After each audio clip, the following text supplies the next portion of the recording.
down, I know you got me, baby. Assalamualaikum warahmatullahi wabarakatuh. Hi guys, my name is Evinaya Yangsya Putri, NPM 234111163.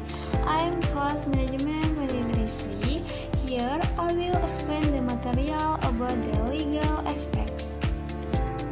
Aspek hukum dalam studi kelayakan bisnis sangat penting untuk memastikan bahwa bisnis yang akan dijalani memenuhi peraturan dan ketentuan hukum yang berlaku.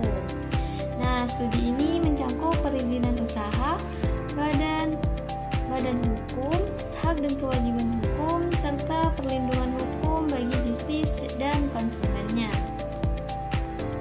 Tujuan kajian aspek hukum dalam studi kelayakan bisnis ini untuk memastikan legalitas bisnis sebelum beroperasi. Yang kedua, menghindari resiko hukum yang dapat menghambat bisnis. Dan yang ketiga, memastikan kepatuhan terhadap peraturan perundang-undangan. Bentuk badan usaha dalam hukum bisnis. Nah, dalam studi kelayakan bisnis, pemilihan bentuk badan usaha sangat krusial karena keterkaitan dengan aspek hukum, pajak, dan tanggung jawab pemilik. Adapun beberapa bentuk badan usaha di Indonesia, diantaranya pertama, perusahaan perseorangan, dimiliki oleh satu orang dengan tanggung jawab tak terbatas. Kedua, firma, yaitu bentuk usaha dengan minimal 2 orang yang bertanggung jawab penuh.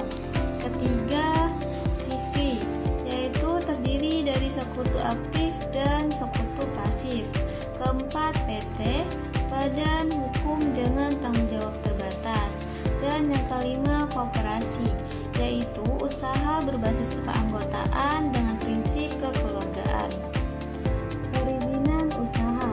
Agar bisnis kita dapat beroperasi secara legal, ada beberapa izin yang perlu diperoleh, seperti pertama, nomor induk berusaha atau NIB.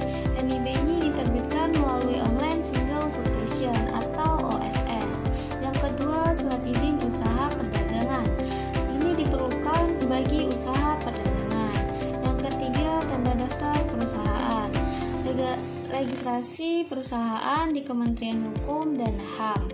Yang keempat, izin lokasi dan NIB.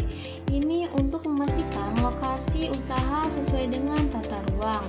Dan yang kelima, izin lingkungan. Jika bisnis berdampak terhadap lingkungan, maka izin lingkungan ini hak kekayaan intelektual dalam bisnis. Agar bisnis kita memiliki daya saing dan perlindungan hukum, hak kekayaan intelektual sangat penting, yang meliputi pertama, merek dagang, yaitu perlindungan atas identitas produk atau jasa. Yang kedua, paten, hak eksklusif atas penemuan teknologi. Yang ketiga, hak cipta, perlindungan untuk karya seni, musik, dan tulisan. Yang keempat, industri desain atau desain industri, perlindungan atas bentuk estetika produk. Perjanjian dan kontrak dalam bisnis. Agar hubungan bisnis kita berjalan lancar dan terhindar dari sengketa hukum, perlu adanya kontrak tertulis yang sah secara hukum. Adapun beberapa jenis kontrak bisnis yang umum, yaitu pertama, kontrak kerja sama usaha. Yang kedua, kontrak sewa menyewa tempat usaha. Yang ketiga, kontrak jual beli dan distribusi. Yang keempat, kontrak kerja dengan karyawan. Regulasi perpajakan dalam bisnis. Setiap bisnis wajib memahami dan mematuhi regulasi perpajakan, seperti pertama, nomor pokok wajib pajak atau NPWP, yaitu identitas pajak bagi badan usaha. Yang kedua, pajak penghasilan atau PPH, yaitu pajak atas keuntungan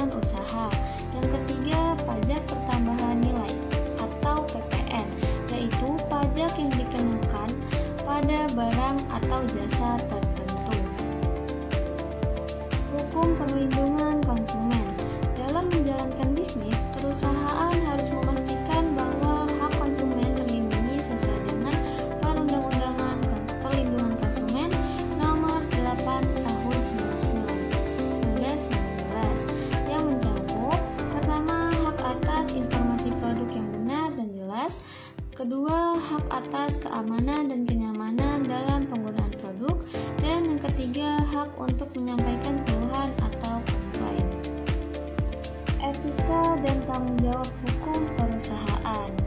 Selain kepatuhan terhadap hukum, perusahaan juga harus memiliki tanggung jawab sosial dan etika bisnis.